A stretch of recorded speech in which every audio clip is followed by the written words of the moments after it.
Here we are. There's the red light. There's the red light. We are live on this Tuesday. Let's get right to it.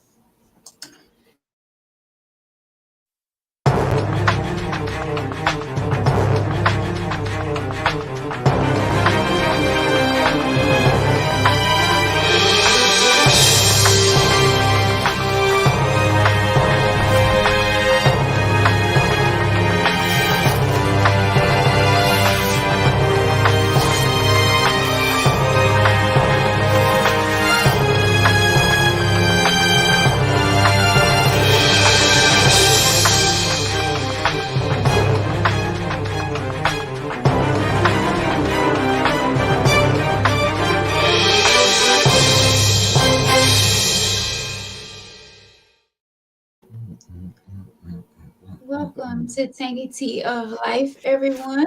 I am your host, Veronica, back with you tonight. Excuse me. I'll retire my bell. I'll retire mine to the side. Please don't. Okay. Oh, that was Victor giving me the bell. Why, thank you, my brother. Victor, damn it, boy, White is back with us tonight. Hello, Victor. Hello. Give himself a little bell there. Well, our brother Fatim is back with us tonight. So glad to see you, my brother. Thank you. And Thank with you. all due respect, I'm going to give you the floor because I know that you have some things that you would love to say. Well, welcome back.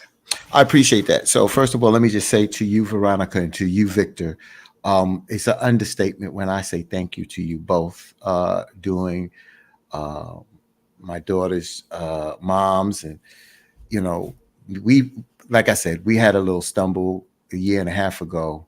And those that know. And those that don't know, that's, where we have personal business. But we were in a better place. And I'm so glad that we were in a better place. Not the greatest place, but we were in a much better place. 32 years is nothing to sneeze at. That's a young lady that my wife, and there's no ifs, ands, and buts about it. And, she had a long life of living with sickle cell disease. I don't want to say a long battle. She had challenges in life.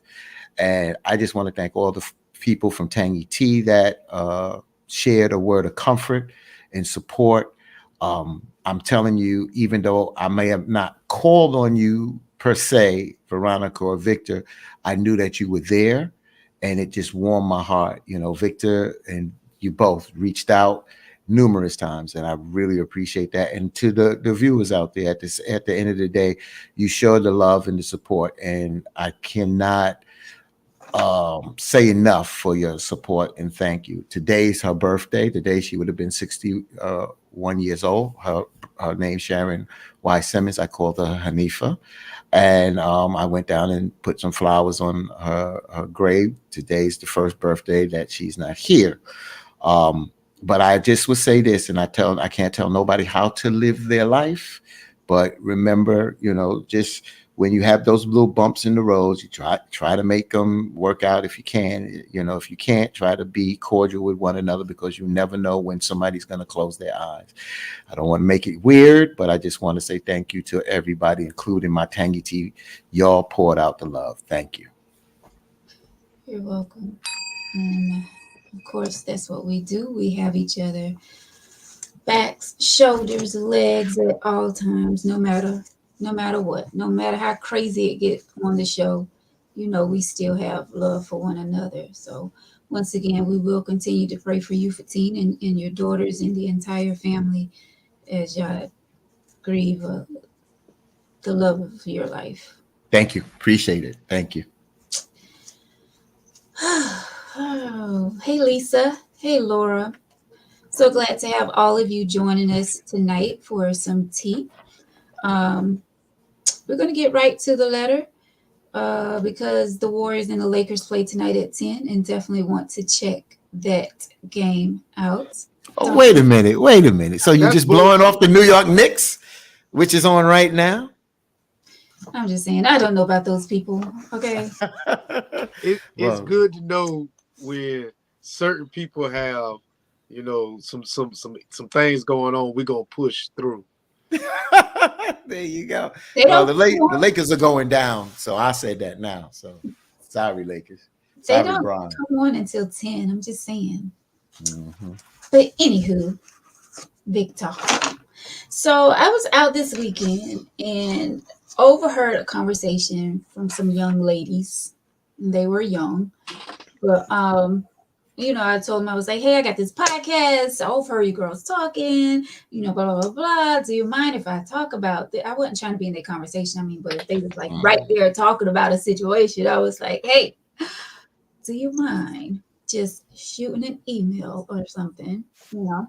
So she wrote up a little something something about a situation that she had. So I responded back and I told her that we will read it tonight. Keep in mind that she is young as I read this. Okay. She's Um, an adult though, right? yeah, she's an adult. I mean, Oh, I okay. didn't ask her her age. She looked like she maybe been 27, Okay. 28. I don't know. Could have been a little older. I don't know. Hey, Mr. Sammy. Yes, Lakers for life. Mm. Hey, Renee. Hey, Miss Rainey. All the way from New York. No, is it? Yeah, White Plains, New York. Yes. All right. So all hearts and minds are clear. Victor, do you have anything to say? Hmm. All right. Well, let's get into this tea, shall we? All right. So it's the topic is protect me at all costs. That's what she put down. All right. So she says, I have a situation that went down a few weeks ago, and I'm still in my feelings about it. My boyfriend and I were on our way to grab something to eat, but we made a stop at the gas station first to get some gas. He gave me the money and asked me to go inside to pay for the gas, and he will pump it. As I was coming out the store, an older man stopped and said some provocative things towards me. Towards me, I smiled and kept walking. He then said something else, so I stopped and said, "My man is at the pump, and he would not appreciate me holding a conversation with you." The man insisted on flirting. Meanwhile, my boyfriend witnessed all this going on, and I'm pretty sure he saw the uncomfortable look that I had on my face, but he did absolutely nothing. Y'all hear my neighbor? I'm sorry, it's live TV. Well, whatever. Um, he's talking. Let me go back. Meanwhile, my boyfriend witnessed all this going on, and I'm pretty sure he saw the uncomfortable look that I had on my face, but he did absolutely nothing. He stood there laughing. I did not find it funny because I feel like he is supposed to protect me at all costs. He didn't know what the man said to me, but he knew I felt some type of way because of how I turned around. I asked him why he didn't come over and address the man, and he said I was good and I could handle it on my own. I said to him, what do I need you for if you're not going to protect me? I'm not sure how I feel because this wasn't the first time he sat back and watched someone come on to me and did nothing about it. We may not have been dating very long, but I would like to know that he have my back no matter what. Is this a red flag, ladies? And that's the end of it. Short and sweet. Um, I wouldn't say it was a red flag per se. I think sometimes we as women we can like overthink things, and I mean I feel like if the as long as the man didn't touch her or whatever, and the boyfriend clearly couldn't hear what he said, um, maybe she shouldn't have smiled at him. Maybe she should have just kept walking, and because sometimes when you give a man you know, any kind of eye contact or whatever. And if you don't feel comfortable, like if you felt like he was flirting with you the first time, you said he said something provocative towards you. So why would you even smile to give him, that insinuation that like what he said, if that makes sense. So you said it happened before and he didn't do anything about it. But what happened before? Was it like in the same, you know, situation? Like you can't like I said, give someone the opportunity to continue to talk to you if you don't want them to talk to you. So is it a red flag? No, I don't think so. Victor? I don't know what she wanted him to do. To be honest with you, do you want a man or do you want a pit bull? As soon as that man would have done something stupid, then who knows what side of the fence you would have stayed on. I love what Mr. Sammy says. She didn't need any protection because she was never in any danger. And Mr. Sammy, I totally agree with you when you said what you said. I don't really want to harp on it too much because I know Fatine got some words to say. But ma'am, you need to analyze if you dealing with this man. Don't you don't want to put your partner in a position where it jeopardizes his freedom or livelihood and maybe jeopardize, something you did. So something further on in life that y'all trying to bring together. So we can Yeah. harp on it later, but Fatine. So, hindsight is 2020. And mm, is it a red flag? Can be. It possibly can be a red flag. I do understand what Victor is saying. I understand what you said, Veronica. I think it comes down to everybody makes their own assessment. I I step up for mine. I step up for mine, but I also know the consequences of doing that. Even though I'm out of New York, and New York has its violent ways. Down here in the South, you got more people that carry and are licensed to carry. So you think as you get older and a little wiser and trying not to be a hothead, but I just the way I've been raised, I just don't let anybody just disrespect mine. I just don't. I think that you use your head. If the guy would have said something the first time and was disrespectful, and she said, "Listen, my man is at the pump," and he'd be like, "Oh, excuse me, I'm sorry," blah blah blah. I, I wouldn't have said anything. But once he continued on, now he disrespected her and he disrespected me. I do understand that, yeah, I could have approached, or the man could have approached, and he could have wound up getting shot and killed. I understand that, and that's the worst case scenario. Um, I have sisters. I have a sister, and I have female cousins. And if their man or boyfriend is out with them, we've talked about this on other shows. I want them to stand up and protect them. So for me, I feel it's a red flag. You still have to use your judgment. And since you said this is not an isolated incident, it has happened before, I think it is a red flag. But Victor's right. Do you want a man or a pit bull? But at the end of the day, you still gotta protect yours. You can't let anybody just disrespect you. So Brian says, but I would say it was immature for the boyfriend to laugh. He seems a bit immature. So I'm gonna say this. And also, Lisa says that's not a red flag. If the man was putting his hands on you, I'm pretty sure he would have jumped in. Other than you handled that, don't treat that man like he's weak.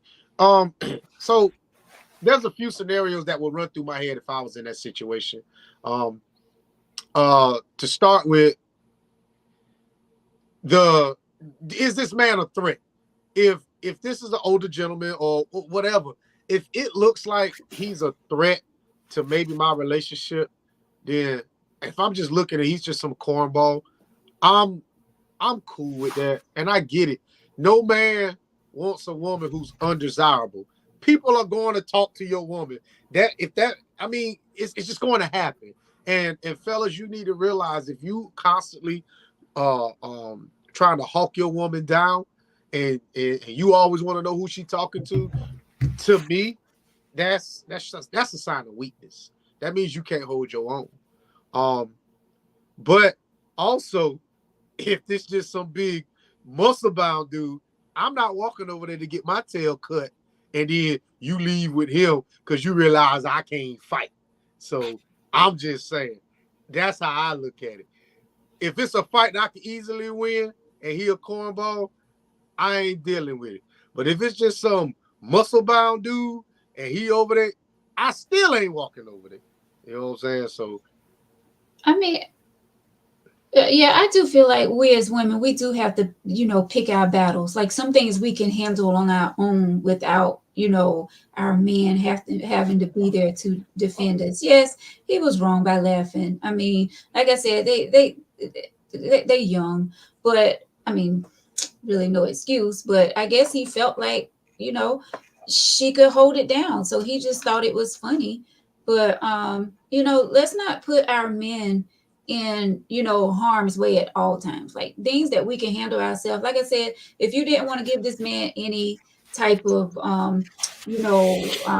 engage in the conversation or whatever, you should have just kept moving. When he said what he said, you shouldn't even have smiled. You should have just kept walking, like you didn't even see him, you didn't even hear him.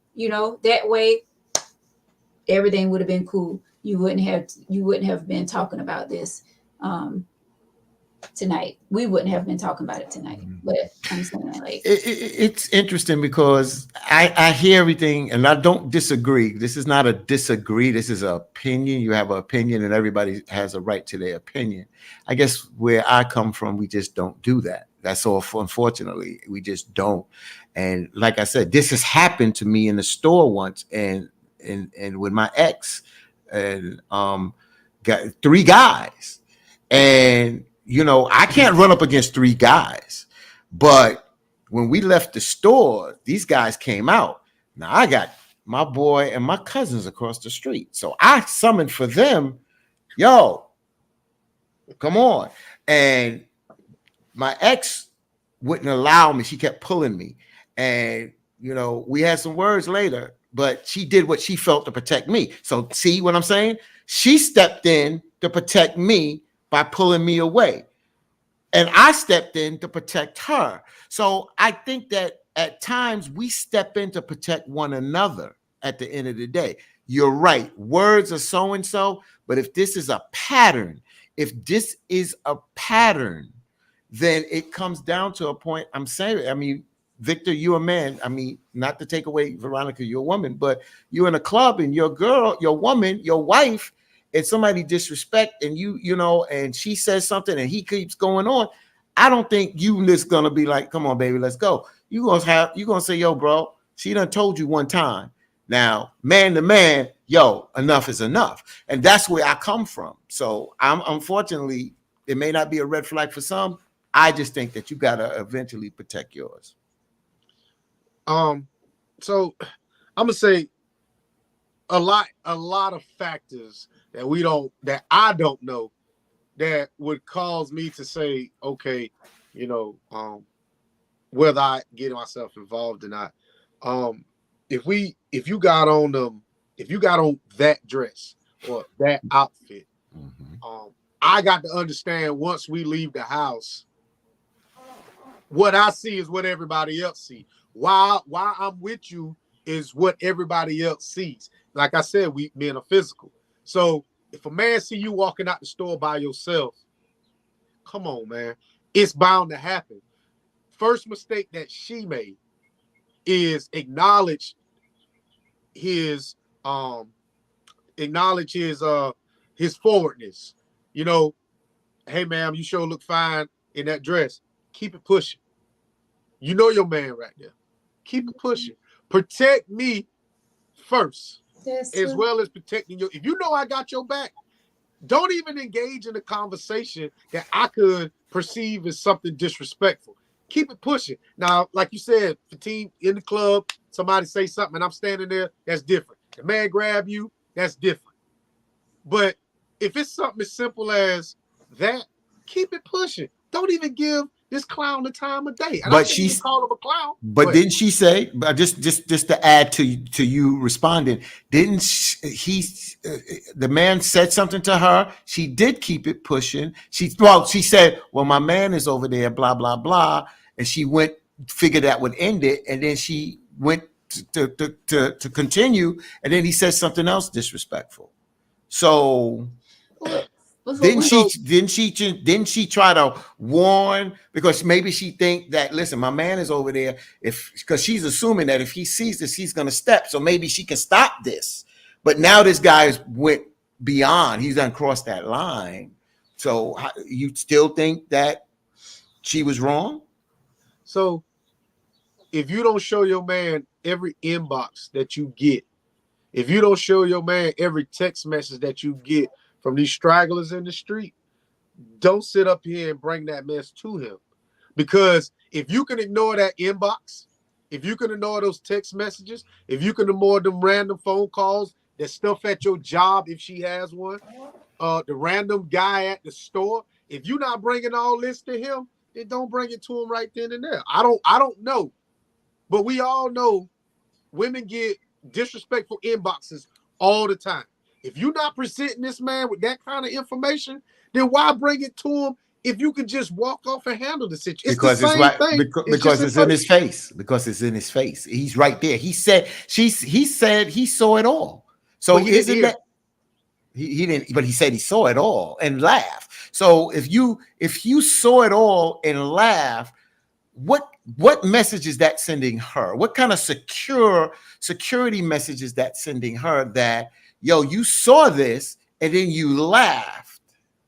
I think if it was something more deep, like I said, like if he touched her, grabbed her, try to grab her booty or whatever, I think he would have Hmm. said something or done something at that point. But for that particular, she just smiled and she kept moving it, and he said something else, and then she turned around and she said what she said, and she kept walking. I think he felt like she had it under control, just like he said. He felt like she could handle it on her own. So, Veronica, describe this woman when you saw her. What she looked like when you saw. How was she dressed? She was a cute girl. She had on like some tight shorts with some heels and Shorts and heels. a really cute top. Cute girl. What the top looked like? It showed the stomach, like, because it's out. Come on, man. Tell me when you saw her. So if she out with her man, she was probably dressed way more sexy than what you saw, in my opinion. There was just a little bit of stomach showing, and all her back was out though. Cute So girl. Victor, you seen me in action where we seen what was out, and I wasn't disrespectful, because No. at the end of the day, I'm still going to respect the woman, even though I noticed that you may be showing more than I would want my woman to show. I'm still not disrespectful. I still Yeah, can talk and compliment without being disrespectful. yeah, because it shouldn't matter what I have on. So it does matter, and that's I the mean, problem. It for does matter. it matters to a man, to get. To get that attention. Of course, she's going to get the attention, but I'm saying that still doesn't give you the right to say crazy stuff to me just because of what I'm wearing. So understand something. If you walk in Walmart and you got on your Walmart attire, and I ask you a question and you tell me I ain't on the clock, well, guess what? It looked like you are. If you walk around the strip club half naked and I ask you to bring me a tequila and Sprite, I'm assume you work there. If it looked like a duck and it quacked like a duck, yeah, it may be a platypus, but I'm gonna think it's a duck. And the fact of the matter is, we need to stop realizing that yes, it does matter. What you have on does matter. If you look like a clown, I'm gonna think it's a circus around the corner. Stop presenting yourself as this trashy person and then want to be treated as a classy person. It doesn't work that way. That's a good point.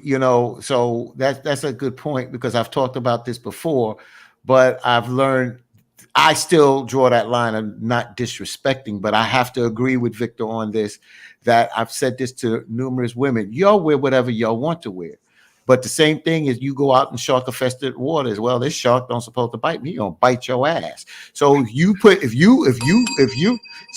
are going to put on some stuff that is crazy, everybody don't operate on this level. Everybody don't operate on the respect that I may give. You understand what I'm saying? So yeah, y'all can say and do what you choose to do.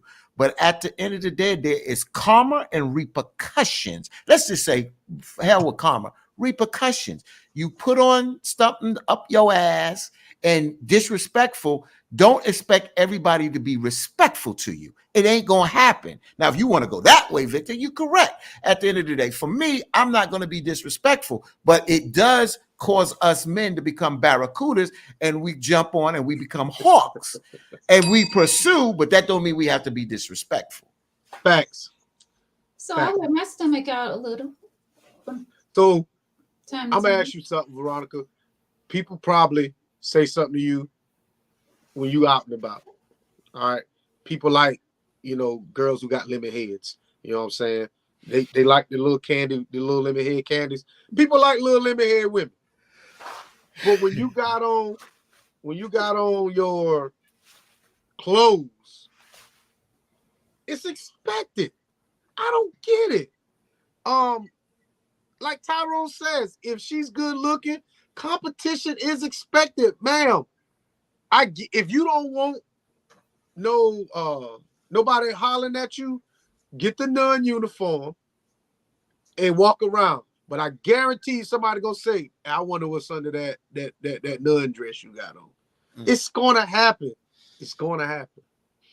Now, I was in the laundromat here in Florence Saturday, and a young lady comes on. She got a red short outfit on. She got red shorts and like a halter top, stomach out, and she got this white. It looked like a robe, but it's not a robe, but it's see-through. Sexy as hell. Ain't no ifs, ands, or buts about it. Sexy as hell. But right there, because I talked to another gentleman, because when she walked by him, he looked. He looked and he really looked, but he didn't say anything that was disrespectful. So I said to him a couple of things, and we laughed at it, but we wasn't disrespectful to her. But she did draw attention to herself. But again, us men that have some kind of class about ourselves, let me just say this. A lot of us men that are creative, we put words together. We'll put a smile on your face. We can say what needs to be said without being disrespectful. But there's some people that vibrate on that level. And when they vibrate on that level, it's going to come at you that level. And some, Victor and Veronica, some that dress like that want that gutter mentality attention. They tell you they don't want it, but they want it. Some do. Not all, but some do. Well, do you feel like, in a sense, that she, if you with your peoples, she's dressed, she's top notch for the day. I'm gonna just assume, she whatever. My man give you the money to go in the store and to come back out, y'all together. Like the trust, I don't know what she wants. Like I'm trying to make sense of what did you want him to do? And No, go ahead, Victor. And it's like, what do you want him to do? And once he does it, what are you going to do to prevent that from happening again? How do you move forward in your relationship with this guy or with the next guy to prevent you feeling like the man that you're with won't be put in a situation? Or do you want somebody to run up with the gun and defend your honor every time that happens?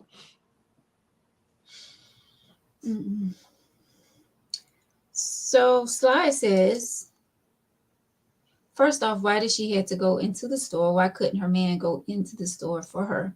She wanted attention. No. He asked her to go in and pay for the gas. So that's why she went inside the store. Right. And he said he was going to pump it. He did the gentleman thing. Yeah, he did the gentleman thing. He sent her in the store to pay, and he was going to pump the gas. I'm not going to beat her up for that. That's weak to me. That's not cool. So Tasha says, the other day I heard someone say that anyone will entertain any type of attention if it's coming from someone they are interested in. Facts. And that is true. Yes. Because I was going to say, no matter what you have on, I can have on some sneakers and some gym shorts and looking a hot mess. I just came from the gym and someone will still approach me if they're interested. Let me say something. What y'all consider a hot mess, a lot of men think is sexy. When Drake said when Jake said what he said, something about chilling with no makeup on. He said Slim something, chilling with no makeup on. That's when you the prettiest. I hope that you don't take it wrong. That's a real bar. That's how men really feel. Mm-hmm. Your hair pinned up with a little bit of hair hanging to the side, and you don't get that. Damn all that war paint that you wear out. Y'all don't realize your natural beauty. We don't, all the windshield wiper blades and shit that y'all be putting on and all that. That's cool for that. I'm speaking about me. When you just laying around and you cool and you think you look a hot mess, shh, you just don't know. I just told somebody that today, and I told them don't take it personal, but your natural beauty is beautiful and you cover it up because you put too much makeup on. And I said, I don't mean to offend. And the next thing she kind of took it off. And I said, no, it's nothing wrong with makeup, but don't use it to the point that if you're naturally beautiful, you got good skin, beautiful skin, you put this on and you look like a corpse. And I didn't mean, and we talked about it. So this was a conversation. And she said, you know what? Sometimes I do overdo it at the end of the day. And I'm thinking other people like it, but I keep hearing from some people saying, you don't need all of that. Mm-hmm. You don't. All that extra is for you. All that extra is for you. Us guys don't need all this extra. We don't. We like a beautiful woman. We like a woman that can enhance it and look good. But some of y'all just really go overboard, and you're not doing it for us. You're doing it for yourself. It's like what you hiding, because when you come out the shower, you ain't gonna look like that. So I mean, what are you really doing? Like, if you don't like the way you look in the mirror, do something about it. Just do something about it. It's that simple. So let me see. Emily says, I wish men would dress like a hoe so I'll know he's a hoe. Cause N-words be fully clothed and ain't sugar, honey, iced tea. Hoes. We get that goes both ways, my sis. That goes both ways. We got women that are dressed in corporate America, put on the nice outfit, go to work or go to church, and low down, dirty, blank, blah, blah. You know what a hoish man dress like? Do y'all know what a hoish man look like? Everyday, regular, Joe. He looked like somebody with multiple female sexual partners. That's what a hoish man looks like. That's exactly what he looked like. A man can't be a hoe without some horrors added to his number. I like that. I'm glad you said that. Huh? She said dressed. They wear a hoish man wears any and everything. That's what I'm saying. Everyday average Joe. Yeah. Yeah. I mean, the same thing goes for a woman. But what I'm saying is, if a man walk out, and I'm gonna walk this line. If a man walk out with some shorts this long, he got on some platform shoes, and he's showing his stomach, and he try to, Go ahead. And he trying to sit, and he's standing there pumping gas. I know what I'm gonna think. He might not be that, but I know what I'm gonna think.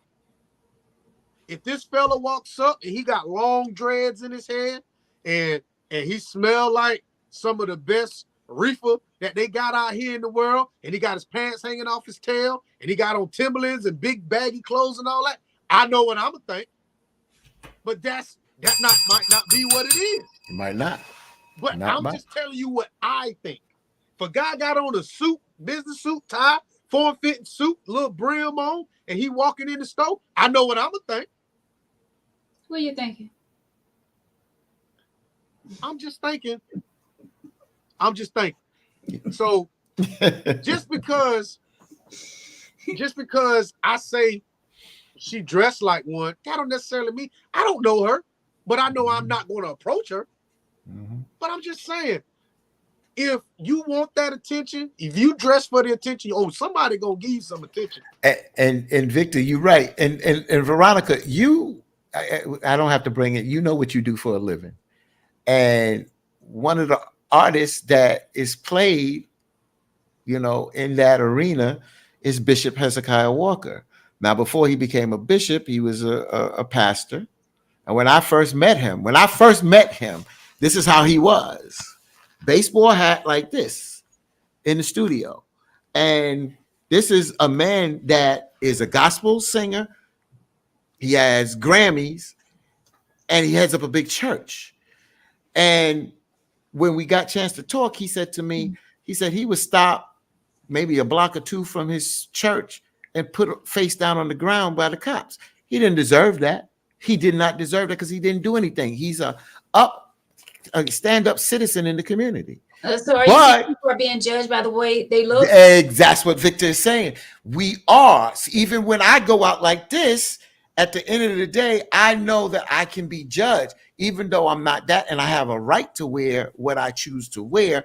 I do know the stereotypes that go with this. So Victor is hitting something that is on the head. We have a right to do whatever we choose to, but don't think that other people that have that at the end of the day can respond to you or going to respond to you in a stereotypical way, even though it's not right. We're dealing with the real world, y'all. This is the real world. This ain't some television show that people operate good and bad.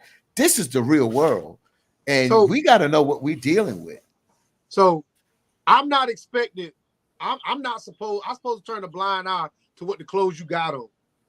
But when you go in for an interview for the job, you can have the best resume in the world, the best resume, but you come in there, it's some dirty stuff on. I'm not saying these people gonna overlook that, but if they don't give you the job based on your appearance, you gonna feel some type of way.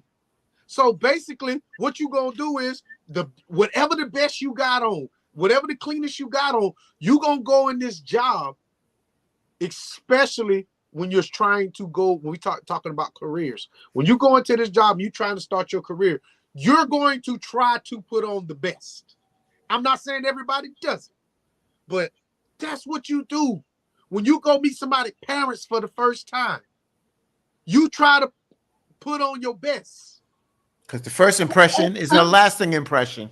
And some women feel like their best when they step out is wearing those clothes that they're hanging up in the closet, clothes that they can't wear to their job. So they're going to put that on to make themselves feel good. And they become, and remember that you become fly paper, that you're going to attract some flies, some bees, some gnats. You're going to attract that. So just understand that. Just understand that you're going to get that. In fact, that's all. That's all. You're going to attract a whole lot of stuff with it. That's it. And I'm not knocking anybody for what they wear. You know, if you want to go meet my mama, I'm pretty sure my mama had on Daisy Dukes back in the 60s or something like that. But I will definitely tell you, you ain't coming with me for the first impression with no Daisy Dukes on to come see my mama. That just ain't going to happen. Right. I'm not going to allow that to happen. That's respectful. Right. Well, it has, to me, it has nothing to do with respect, because that could be whatever it is, you know. Yeah, but I'm speaking for Veronica. I wouldn't go see someone's mom for the first time with no Daisy Dukes on. Right. I'm just saying it could be anything, but I'm just saying what I'm not going to allow. I'm not going to allow you to pull up with me and you got. I'm like, come on, G, we have to put this off another time. And I told the story, and I'm not going long version, real quick. I'm 20 years old, and I'm taking a young lady to the softball game, and she got Daisy Dukes on, heels, a top, no bra, and I'm got guys on my team, 20 and up. I'm not bringing her to that game. You know how much attention she's going to cause, and I'm not going to say my guys are going to be disrespectful because I'm going to still stand up for her, but I don't need that unnecessary attention. And I told her, look, you need to change. She's like, I'm not changing. You ain't going. And that's all to it. And that was the decision. And that was it. Yeah, you can't tell me what to wear. And I can't. And you're right. And I tell you where I ain't taking you neither. So no problem. My big brother John says women know if they dress like a T word or not. But when we live in a generation that folks make an excuse to be a slut puppet. Sorry, I know you was reaching for your bell, Vic. So we 2023, everything is over sexualized. Things we don't leave really room for the imagination. Guys wearing sweatpants, the hoochie daddy shorts, the form fitting clothes, women wearing, whatever it is that y'all wear. Um, I remember my uncle told me back in the day, he said, they would pursue women. He said a woman would take off her clothes. You'd be like, damn, where you get all that from? Because, as the 70s come in, things got a little tighter. And then when Hot the 80s pants. come in, things got baggier. And now, in the 2020s and stuff, things are doing this again. So, Yeah, I mean, that's how they making them. Like you don't know what to buy. Like the I know shorts are what to getting buy. shorter. But see, now you Tasha got said, me. Now I you got my got I me got my going into this. shorts right here. You see how Yeah, long yeah, my we know you shorts? got. but see, now you got me talking, and I don't usually bring this to this table, but you're talking with a little bit more conscious. Who makes these decisions that dictate what we do? See, now that's what I'm saying. Television, media, we don't own these companies, but we follow this. We follow what we see on television. We follow what we see our peers do. When do we use our own mind and start looking that we need to be better as a person and then as a people? See, when we start looking at becoming better, then our community gets better and then we get better as a group. But when we Thanks. continue to vibrate down here, you're going to always remain in the gutter. Step it up, folks. If you want better, do better. That's all True. to it. So Tasha says men say they prefer natural women, and the first ones they talk to in the club is the chick with a face full of makeup. You know why? Because you think you're gonna get some that night.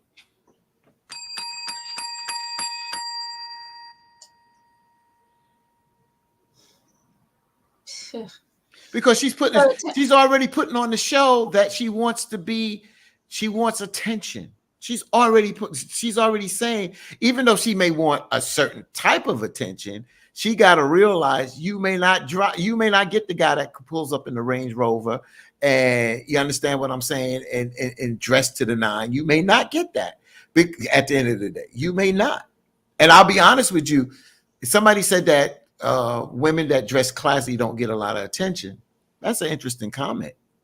So I'm gonna say this: women Mhm. that dress classy, Classy. in my opinion, they Mhm. get attention, Yes, they but do. sometimes they're going to ward off some of them stragglers. You know, they're going to get attention anyway. It's just going to happen. But I remember I used to always say, man, I ain't gonna never talk to no girl in the club. I ain't never want to holler at no girl in the club. But you know what my problem was? I was in the wrong damn club. Because every woman in that club, when I was making these statements, wasn't the women who I wanted to really, you know, get to know. But once I switched clubs and there was dress codes, there was no sneakers, there was, there was a real outfit or whatever that you had to wear, then I was like, well, shit, I was in the wrong place the whole time. Cause ain't nothing wrong with uh the Bible study club. There ain't nothing wrong with the Pastor's Aid Boy club, the Women's Missionary Society. Y'all really be in there stepping, Usher and, board. and I'm the usher boy. I'm for that. So I started hanging out in places. I know you I got my lying. Daisy Dukes right, my hoochie daddy shorts. I started Live. hanging out in places, you know what I'm saying, where them good church going women, you know what I'm saying, with them thick bottom shoes was hanging at. Huh? It's another thing, Victor and Veronica. Again, I can't speak for the South, but growing up in New York and being in high school in late 70s and 80s, I'm telling my age, but at the end of the day, we dressed to the nine. We dressed in junior high school, we dressed in high school, we dressed in college. So we were groomed to dress. Even now, when I dress more casual in baseball shirts, but everything matches. Everything we dress even down to our BVD underwear. When we wore nylons with tennis shorts or whatever, we matched our strings and our sneakers matched the stitching on the side of our pants. That's how we dressed. We wore sneakers, the colors of our shirts that matched our jeans. We dress. And now it seems like the excellence is just gone out the window at the end of the day. So, for team, since y'all dressed, what can I get to go with these? Boy, these some comfortable. A new body. Boom. Hey, I bought these to be funny, and I put these summer guns on. Hey, man. I saw where you wore them at with them high knee highs you had on. They look comfortable. I saw you, bro. I wouldn't. I'm gonna tell you something. I'm trying to get up enough courage to wear my feet out this summer. Hey, man, I'm telling you, if you see me in these, you know what I'm saying? I'm going to see some of these nail techs. Listen. I'm telling you, Do it. these is it. Well, Victor ain't got to worry about nobody approaching him. We putting these up. Yeah, no more Timberlands for me. Put them away. No more Timberlands. It's nothing but the sandals. Oh, Lord. Mike, how old are you again? I'm 42. John, what is he talking about? In my Coming to America voice, this place down here going to be some good, clean women. That way I'm going. What? I ain't messing with you, John, because you ain't going that way. So we leave it alone. But you know, John, I'm putting going the other way. John, I'm putting a little bit of your business out here, my brother. You know, and when I say business, not personal business, but me and John, after that Tangy Tea soiree that we had down in Darlington, we got a chance to talk, and we were talking about what attracts us, you know, what type of women. And you know, we could talk a good game on this podcast, but when it comes down to, we're looking for a woman that brings something to the table. And the people I hear that thing, well, what do you bring to the table? Well, you need to bring something to the table as well, but you want something, you know, what we see out there that catches our eye is not always necessarily the woman that we want on our arm. See, eye candy is one thing, but what we may want is something different. And see, that's where a lot of people get confused at. That's why I keep saying people need to put their priorities in place. And when you start getting with people, know what it is. Is it a relationship? If it's a quick hit, just be honest with one another so you know how to move. But you know, a lot of people are going to lie for what they want at the immediate game. But the long-term game is you may not be in the running for that. So I'm going to say something about what you said. And it's going along the lines of what John said. About losing the value. I think women need to realize, because I think either John sent me something, a dog sent me something. There was a woman that said women need to realize that the older you get, the less of a dating pool there is, because there's men out there that's in their 30s and 40s and 50s that don't have to put up with your shit, because we already are established. We already have this, because there are a plethora of women that is looking for a good man, and the man is actually the ones that is doing the pickings, because the tables have turned, because the good men, they already married. And if you really want your own man, then you're gonna have to put up with some shit from the rest of us. Interesting. That's not a bad point, Vic. Interesting. I mean, there's a lot of good men that are not married, but it's hard to find them because a lot of places that you are looking for this, they're not there. They just not, and vice versa. I ain't meant to give you no bell. Yeah, but they that's okay. But on the other end, a lot of men that are looking for good women, the places you're looking for, they're not there. Mm-hmm. So, and then some of you have good ones and just don't know what to do. Fatim, there you go. Brother Fatim, what you think is better accepted for men? A woman who brings something to the table, or a woman that believes a man should pay all bills and expenses. What I think is more important is what she brings to the table, my brother, with substance. It got to be something dealing with substance. It's not about what. If it's all about her wants and needs, then what? Then I'm being used. I ain't gonna be nobody old sock. Yeah, I ain't playing them games. I ain't gonna do that, bro. See, that's what I'm saying. Real men ain't gonna be taken advantage for, and a real woman ain't gonna try to take advantage of a real man, because at the end of the day, she knows she can't do that. And a real man know he can't take. A man can know that he can't take advantage of a real woman. That's where respect comes in. At the end of the day, it's when you start disrespecting yourself. See, that's Victor. You hit it, Veronica. When you continue to disrespect yourself, how you dress, how you talk, how you carry yourself, the people you associate with is how people are going to treat you. You want to say certain things. Well, I can hang out with this. Fine, do whatever the hell you want. But remember, what you put out is what you're going to get back. Facts. And birds of a feather do flock together. Now, understand something. They flock together. I may not eat the same things this other bird over here eat, but we may have similar thought process. I may not do the same thing this bird do, but we got similar thought, because there's a reason why we together. Maybe conversation, ideology, maybe religion, maybe family, but we're flocking together for a reason. Now, your hoish friends, if all your friends hoes, and that goes for men and women, if your circle is full of hoes, guess what? It's a complete circle, because where you fall in at, you a hoe too. It's called the law of association. That's it. You can argue with it all you want. It's the law of association. That's it. Tyrone says, great point, both of you guys. Can't believe I'm agreeing, but yeah. So Tyrone says, this has come full circle. Women want a man that can change into a good man. They don't want a good man. So I'm gonna say this, Tyrone.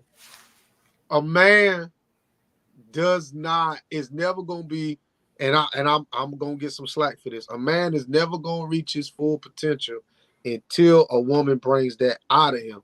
Because you are not, in my opinion, you are not a desirable man until she puts that little seasoning on your ass.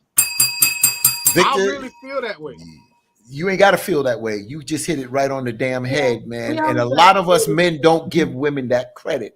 We need to tell that woman that happens when they do that. Because I thought, like Victor says, sometimes it's hard to grade yourself. It's better for outside people. But you know that you're a good person when you treat people well. But when you got a good woman, yo, it's like, it is a mother. And I've been through it. And not because of just I went through this death. I know what this young lady made me a better person. And I've said it on this show.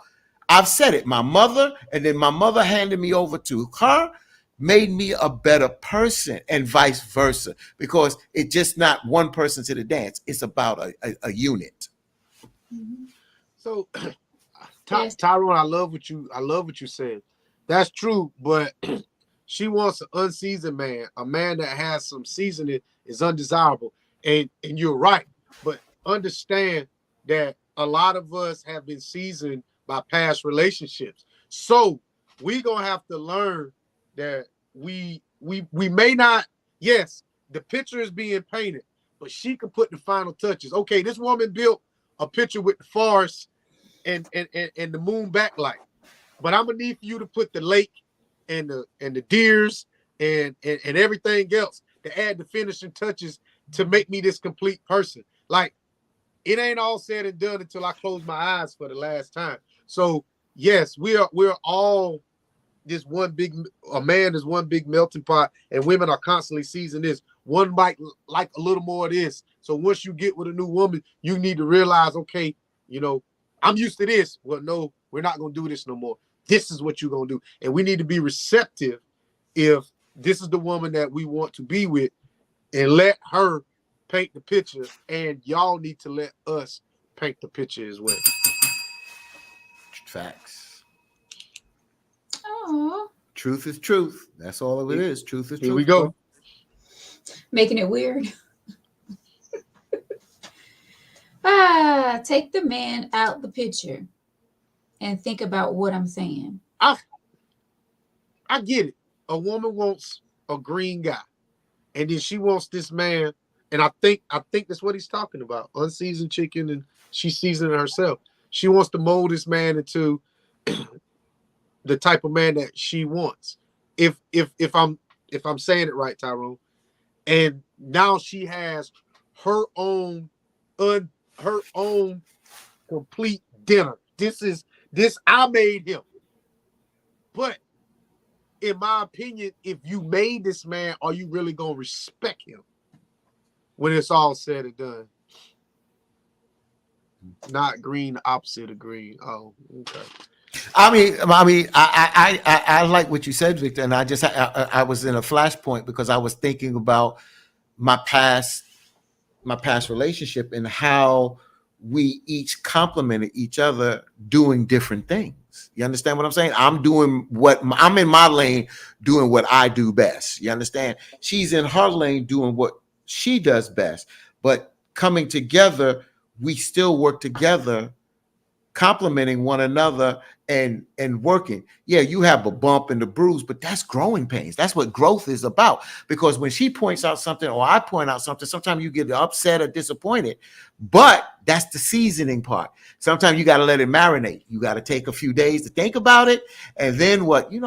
You said something right the other day. I didn't look at it from that perspective, but you know what? I was wrong, or so and so, and I could do it a little different, vice versa. That's what I'm talking about, where we can do this together with that seasoning at the end of the day. I agree with you, Vic. So Veronica, do you feel like you want a green man, or would you want a man that's been in maybe one or two? All right, let me ask you this: would you want a man that's been in no serious relationship, or would you want a man that's maybe been in one or two serious relationships, or a man that's maybe been married before? Like, what would be a good man as far as his past dating relationship? I definitely want someone that's seasoned, that's been down that road before. Yeah, I don't want someone that's never been in a relationship. You know, never. No, I want someone seasoned. If that's the word, I want someone that's going to understand like what I've been through, and he may not fully understand what I've been through, but if I talk to him about it, he can like compare. Empathize instead of Yeah, sympathize. like I don't want anyone that never been in a relationship before. No. So, all right, let's say this. You meet a man, he's been in the military, um, retired. He just retired from the military, and he's always moved around and never been married. How do you feel about that? He's never been pretty much stationary in one place no longer than 1 or 2 years, and he's never been married. I mean, but I guess I have to That's look at real. it. Yeah, it's real, and I guess I have to look at it as that's his career. That's what he does. So if I'm going to get involved with him, I have to understand that he didn't have time to, you know, I ain't gonna say he didn't have time, but I guess because of all the moving and the different, cities, countries, or whatever, he didn't, take a woman through that because he knew that he wasn't gonna she in one So place you long. I don't know, you you really really think like there's no way. but I'm not gonna judge him because he never settled down with someone before. But I can't say that I would want to be with him because he haven't been through anything before. That's a hard question. I don't know. I I'm don't know. I'm 42. But I If don't I want to if a judge him. woman if I ever like I have no desire to be. I'm not gonna say it, but um, if a woman ain't never been in a serious relationship before, I don't want nothing to do with you. If you never been in one, I don't want nothing to do with you. A serious relationship or just a relationship period? A serious relationship. She's never been in a serious relationship, and nobody never tried to lock you down. I'm not saying you were married and no new shit like that, but if a woman had never been in a serious relationship, she's never dated nobody longer than 3 years, 4 years. I'm cool. I'm cool on that. So, Because I mean that got a lot of city miles on it, yeah. and I ain't cool with that. Yeah. So your both conversation just now open up another lane. If we go there, we do. So you talk about having some kind of experience in a relationship, and one of the things you hear, one of my pet peeves is hearing, especially a lot of women doing this more than I hear men do it. Not that men don't do it, is you bitch about bad relationships. And I'm thinking that if you continue to bitch about bad relationships, then there's probably trauma there. But when you go through bad relationships, just like my last relationship lasted 32 years, and we both came out of bad relationships. We both came out of bad relationships. But that taught you, or hopefully it teaches you, what you don't want in a relationship. And when you come together and you realize what you don't want and what you're willing to do, that's growth. But when you get stuck, that's the problem. When you get stuck in the trauma, you get stuck that I keep getting these men, or I keep meeting these women. You stop and you don't press on.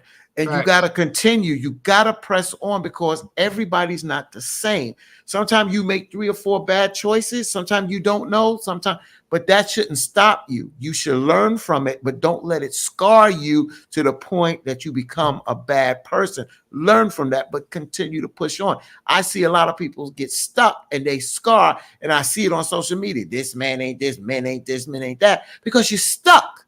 There's good men out there. When are you look in the mirror and say, okay, yeah, maybe I made some bad choices and these men are wrong, but I know what I bring to the table. I want to continue on. If you get stuck, then you will never move forward, because you never open yourself for a good man to walk in your life. And then that's just that. And I'm going to say this, and then I'm going to get to 2 people.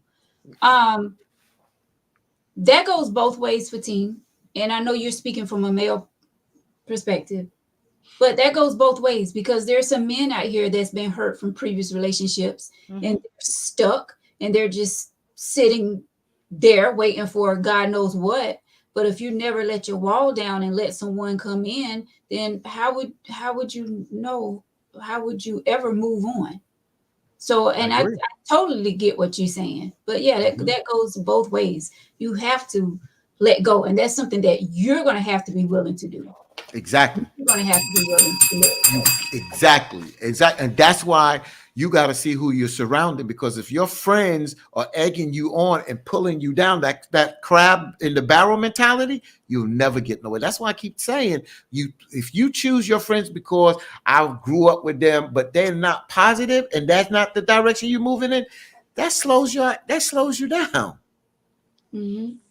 But you said you wanted to get to 2 comments. Yeah. So Tasha says the military is not an excuse to not have been in a serious relationship. I'm not making an excuse for him. I'm for him or whoever that's in the military. What I'm saying is some people, men and women, will have that excuse of they don't want to settle down with somebody because they're on their career journey. They don't want to get involved with anyone. I've known someone like this where they're so big and stuck on their career. They say they don't have time for anyone right now. So that's why I say there are some people out there that are focused on what they're doing at that present time. They're focused on their career. They're not trying to get involved with anyone. And maybe it's because they don't want to hurt no one. They know they're not ready to settle down. They know they're not ready to get in a relationship. So they just want to be who they are and do their own thing. I don't have a problem with that. To each his own. But they still having sex though. They still having sex, but not. That's what I'm saying. They don't want to get involved with someone because they still want to be. They don't want to be locked down with just one person. I guess that's what I'm trying to say. And they just living their best life right now, and there's nothing wrong with that. So it's not that I was trying to make an excuse for them. I'm just saying that some people aren't focused on getting in a serious relationship while they're on their career journey. Mike Mill says, Veronica, Are you someone that been through some pain and understand the feeling? I have been hurt. Yes, yeah, yeah, more than once. Understand the feeling. Yes, I understand the feeling. But Mike, where are you coming from with this? What, what happened?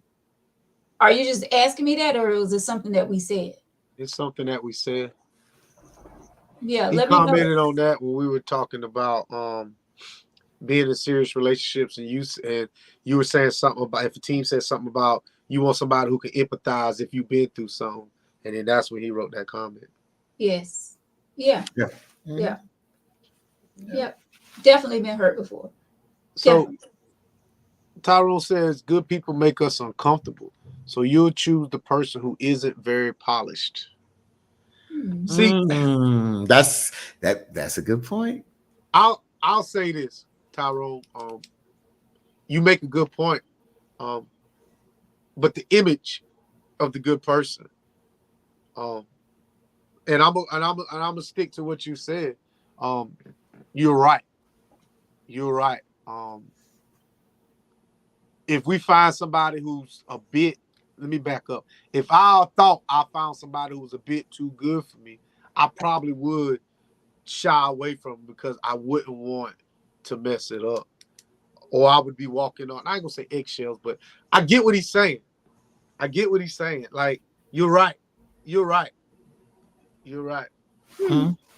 Yeah, because it sometimes you don't want to. Some people don't want to step up their game. They know that they got to step up their game, and they're not ready to step up their game. They want to still be a slack ass. That's all. That's the best way I can say it. You still want to be a slack ass sometimes. So, Tim says, Veronica, maybe the person never thought anyone was worthy all his life of having a serious relationship except you. Why punish him for that? I'm not gonna say I don't know, Tim. I just would prefer someone that has been, in a relationship before. I'm not knocking anyone that's not ready to be in a relationship or not, haven't found that person who they thought was worthy enough to be in a relationship. I'm not knocking anyone for that. I mean, and a Um, lot of time we could be missing out on our blessings because we, are so choosy or picky at, things that we want and things that we say that we wouldn't do, or people that we don't want to be with. It could be our blessing. mhm. So Tim, so I hear what Veronica says, and I agree with what Veronica says. I'm gonna go a little further because I know what Tim is saying, and I agree with what you're saying, Tim, that there could be somebody with the less experience that is a good person to bring it to the Yeah. table. But depend on where we at in life. If I'm 44, I don't need no 22-year-old that can't nurture me. Okay, you may be a good person, then you grow with another 22 person. I ain't got time for that. I need somebody that can nurture me, understand. So I get what you're saying, Tim. So I'm not knocking that. I don't think I'm jumping on you. But for a 44 season person, I ain't got time for no. I ain't got time to play preschool.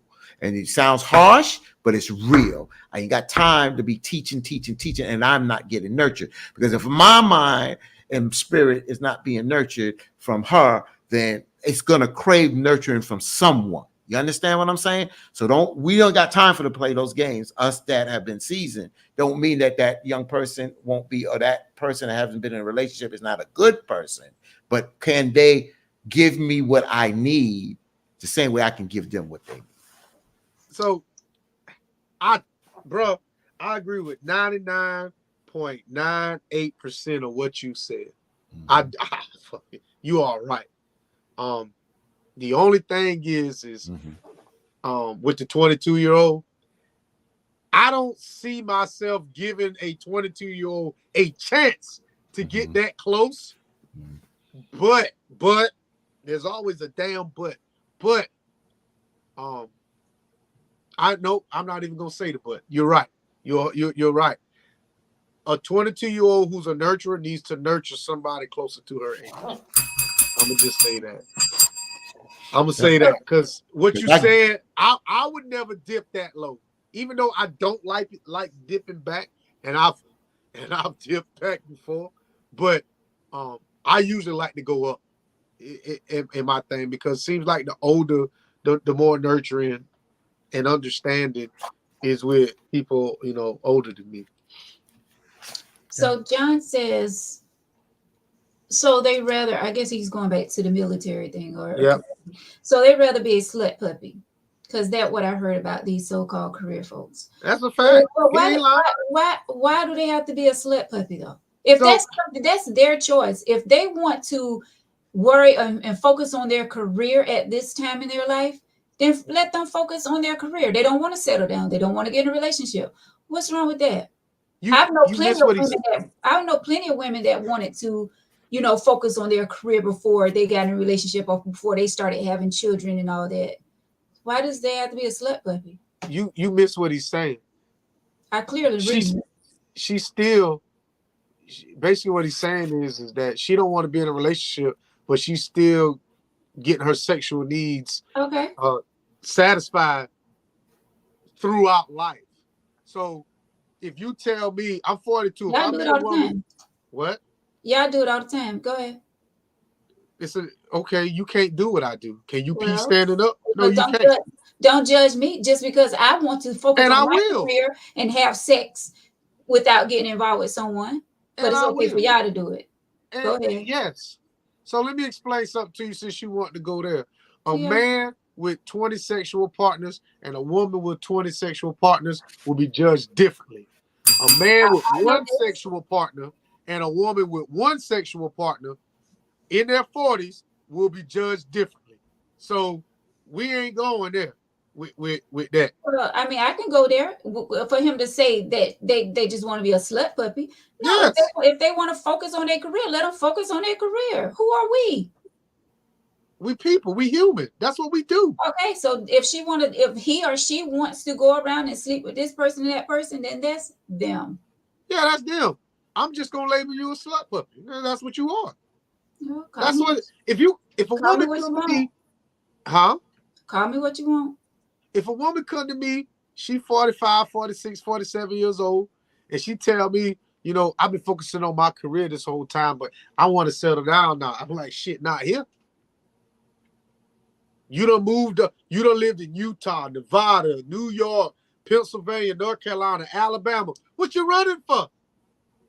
I'm chasing my career. Unless you a flight attendant, you need to sit your butt down somewhere. No, Understand, we're gonna always be perceived. If you look at Little Kim did her thing. It appeared that she was very promiscuous. All right, ain't nobody really, Little Kim, my old lady. Yeah, you had some, some lower tier guys that, but she ended up getting pregnant by nobody. Ain't no man, I ain't gonna say real man, but a stable man, the suit and tie guy, the guy with gold bars in his safe, he ain't putting up with that. Well, Even that's though, it. who cares? That's interesting because the guy, I can't call his name. He hosts a television show. White guy. He got with Superhead, Corinne Steffens, and he knew her background, and he made a commitment to her for quite a while. At the end of the day, but he knew what he was getting into at the end of the day. But I think that he changed her standard because who what she was or what she was doing when she got with him, it became a little bit more of a status symbol, even though she was with hip hop artists who made a lot of money. But it was different when she got with that white guy. Her standards, her life changed, how she moved. It's amazing. It's amazing they how still we together. change for certain people. We are changed for certain people. It's amazing how we change for certain people, but then we still keep that ratchet attitude with other people. It's crazy. Mm-hmm. It's crazy. She's still with him. So, I don't know. I don't think so. so Sly says, do anyone really knows what they truly want in a relationship? Of course. Yeah.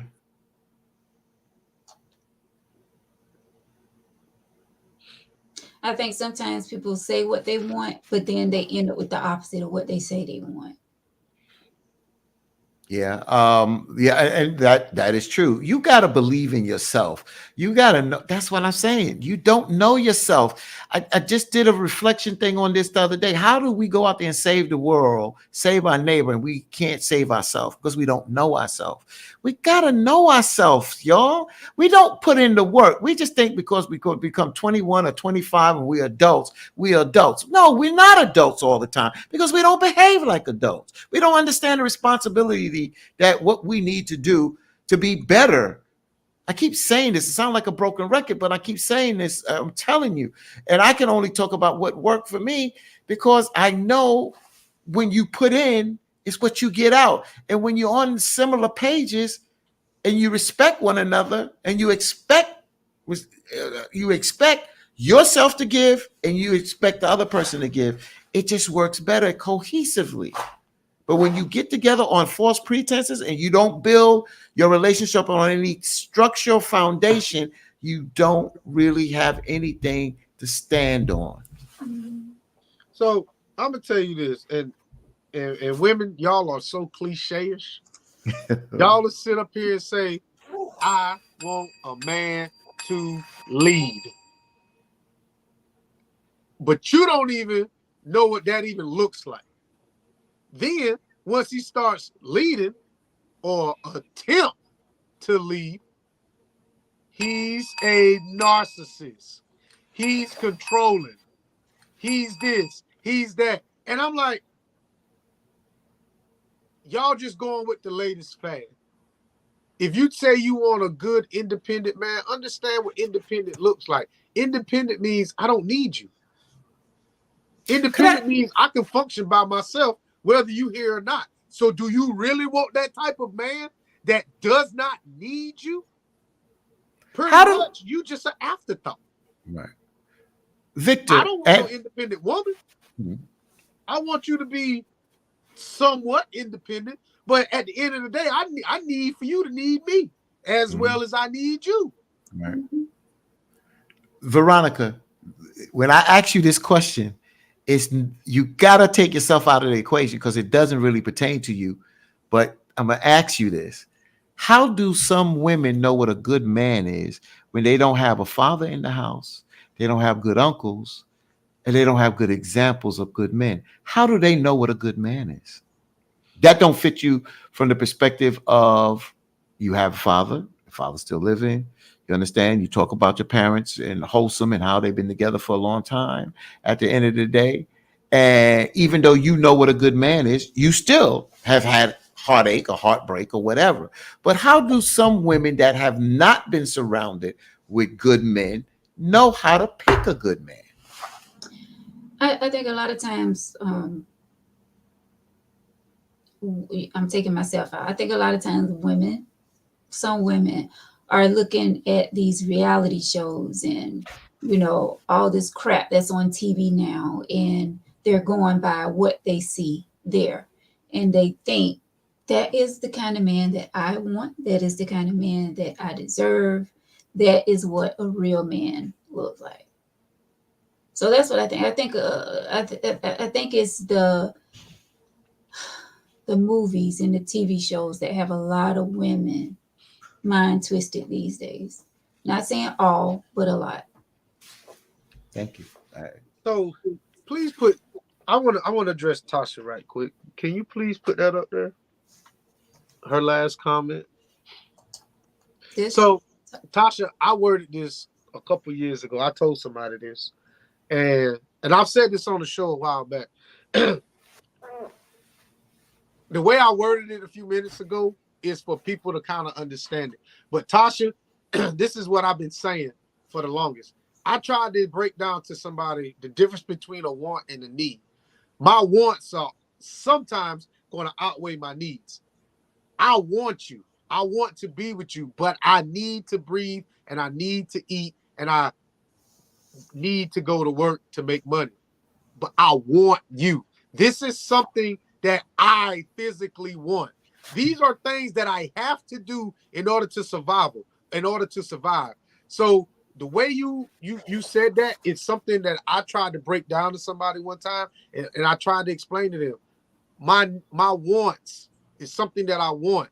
This is something I have to do, but I want to be with you. So it wasn't received quite well, but I'ma always say, if I want to be with you, is more powerful than something that I have to do. And I get what you're saying, but the way I worded it, the go is for the the rest of the folks who don't think that deep on that subject can get it. But I agree with you, Tasha. You're 1,000% right in my book. So Tyrone says Hollywood got the world fooled. Exactly. Lisa says, I know when to be submissive in a relationship. I know when to take lead. Isn't that part of being in a good relationship? I agree. I agree with you, And Lisa. Lisa also says, why is it such a double standard in dating with men and women? Double That's standards on the society. job. That's the society. This has been a male. You got to realize how this world has operates, Sister Lisa. It's been a male chauvinist society. It's a male dominant type society, and women have been subjugated and subjective. So they've always played second fiddle to men. That's how it has been. So women have come up at the end of the day, but that's the way the world goes. Wait a minute now. And I'm not saying it's right, but I'm Let just saying that's where we at. let's let's back up to the good book. Let's back up to the good book. All right. That whole good book is dominated by men. Of course it is. Ain't no, I don't see nobody talking about no double standard in there. See, that's what I'm saying. Those that follow the good book, because everybody's not Everybody does it. But no right. matter But those, yeah, what your religion is, it's a man at the head of the table. male dominated. That is correct. That is correct. And not to say your voice won't be heard, but you, in my opinion, you shouldn't look at it like that. Understand, you can control what's in your home. You can only control what's in your home. And as long as your voice is being heard within your home and in the confines of them four walls that you built or y'all came together, then it shouldn't matter what the outside world thinks. Yeah, and it's amazing that humans. Well, I don't even go there because it's just like we corrupt crap. We as human beings corrupt a lot of stuff. And I don't want to sit here and compare it to the animal kingdom, but they just seem to get it right because they operate within their bounds. We want to be something that we're not. We born a man, want to be a woman. I said it and I said it today, vice versa. So we just so baffled and confused. At the end of the day, we're in a ball of confusion, just like the record. And it just, when you live in a world of confusion, you get confusion. I hate to say that. Mm-hmm. Sad, true. It is. So Tyrone says a good man leads gently, but a gentle man is a weak man to many. He preaching tonight. Yep.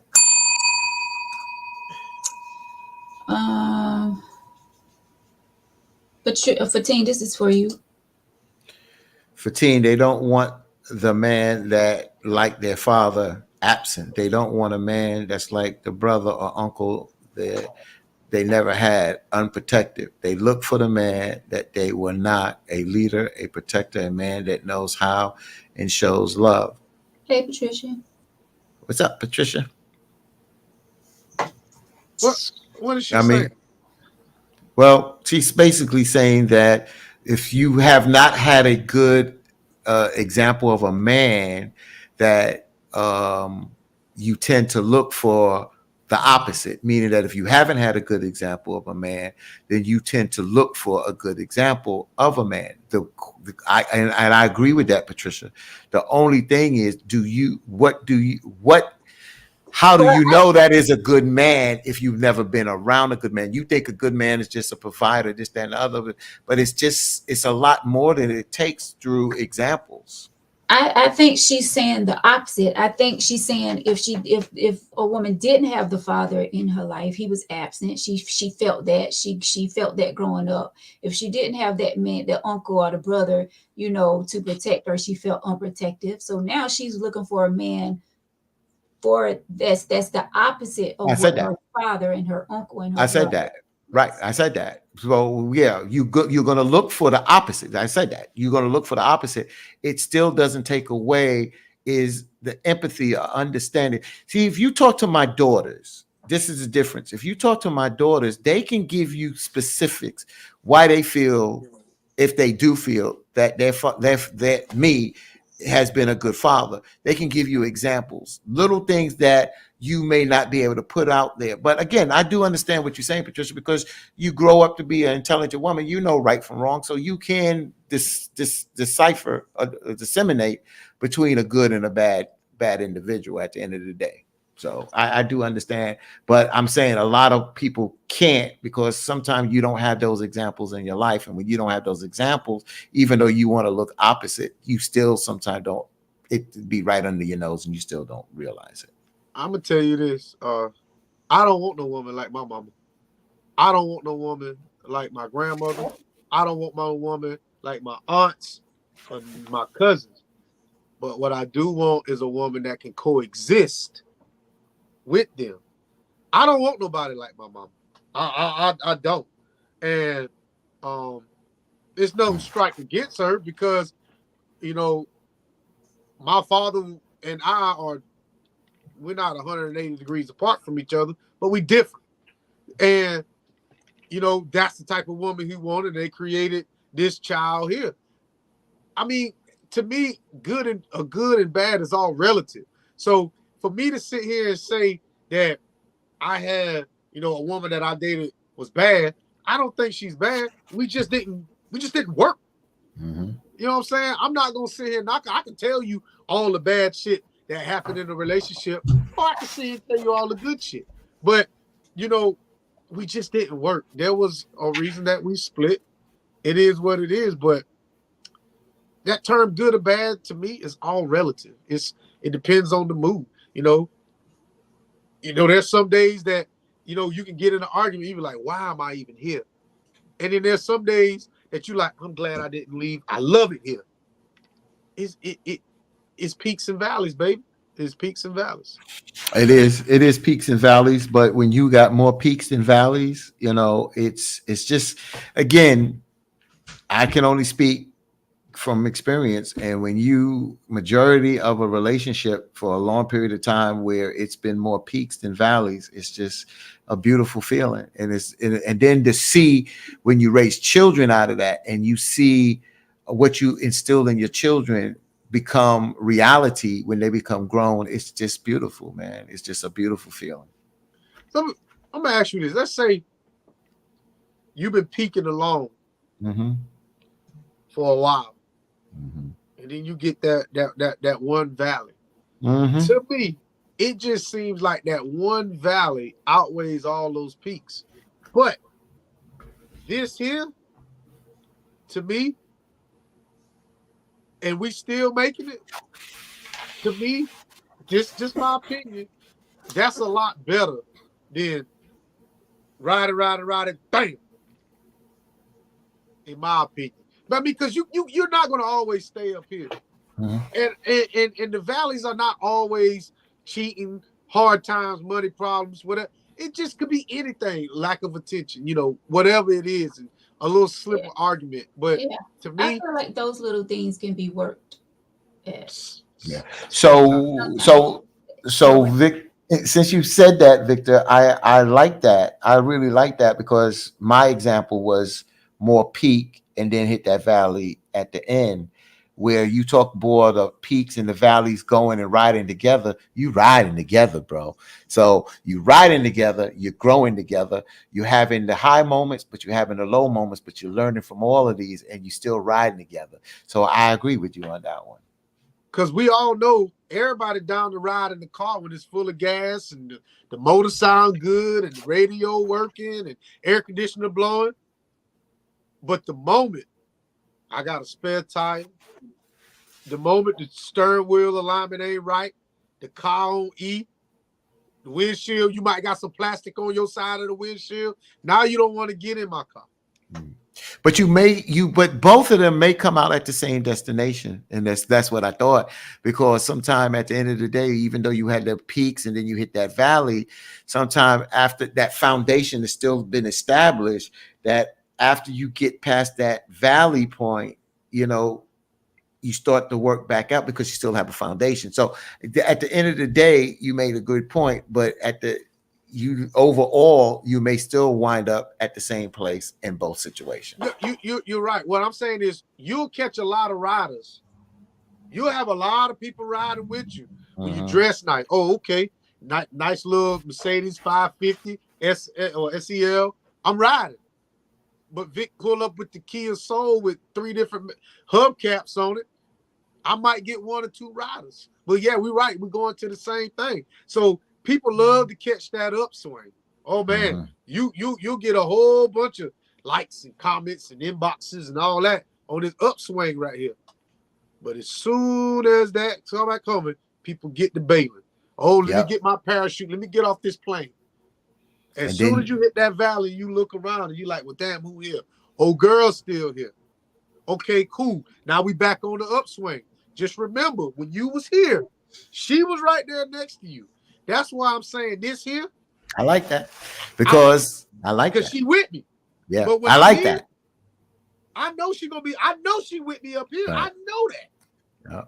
Yeah. And for me, just to give an example, I remember when I wasn't working.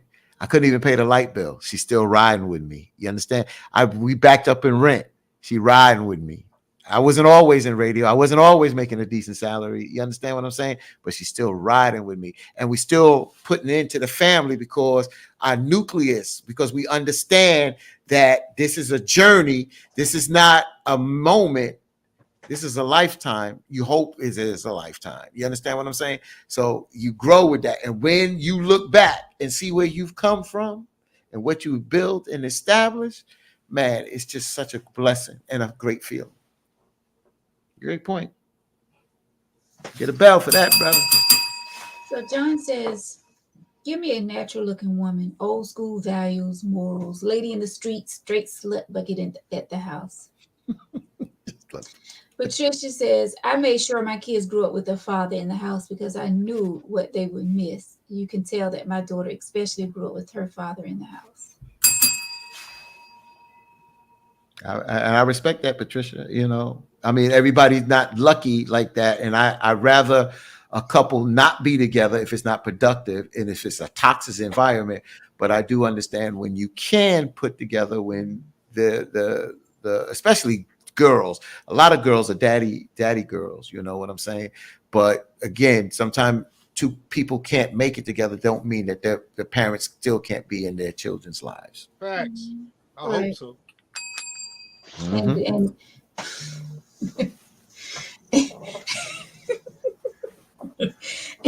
and definitely not get rich and stay in a toxic situation just because of kids. I'm sorry. Not happening. Lisa says, so did we help that young lady with the letter or did we just say she making too much out of nothing? Hell no, she doing too much.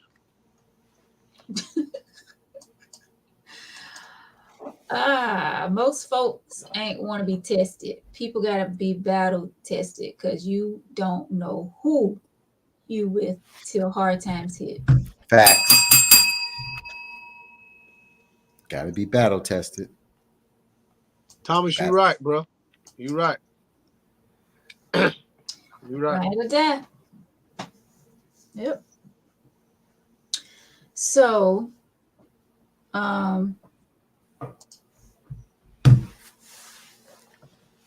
anything I missed, Vic? No, I ain't seen nothing. So, what is a deal breaker for you guys in a relationship? What would be a deal breaker? Victor. You passed it off. I passed it to Victor real quick. A deal breaker? A deal breaker? Going back to the letter, I mean, that's what I put in as the topic for tonight. What's a deal breaker in a relationship? There's numerous deal breakers. But I what's don't. like a top deal breaker for you? Victor got those already, right, Victor? For team. Oh gosh. um, And not only for you all, people in the comments as well. Like, what's a deal I breaker? did okay. Definitely a deal breaker for me is just the lack of respect. I mean, the lack of respect is no understanding how I feel. You just it's about you.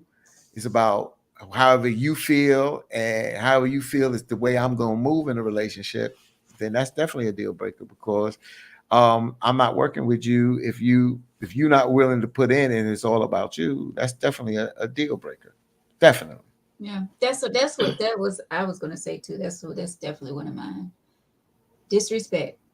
Mm-hmm. I'm gonna tell you this. I mean, disrespect looks so many different ways, but if that's yours, that's yours. But y'all gonna think I'm funny, I'm trying to be funny, but I'm dead ass serious when I say this shit. If you fart around me, I will leave your ass. You said that before, so Yeah, you've you been said that. consistent I with am that. dead. And people think that like there's nothing funny about that shit. Like I will not respect you if you, as a woman, like I understand shit slips, but I'm talking about an open-ended, purposely you look at me in my eyes like this, And and you go. go ahead, yeah, yeah. I'm liable to call the cops on you for simple assault. Like, don't do that. You know what I'm saying? That's about the whole thing's about being a woman. And I get it. Playing whatever, shit happens. Literally shit happens. But what I'm saying is just, you sit there and you like, da-da-da.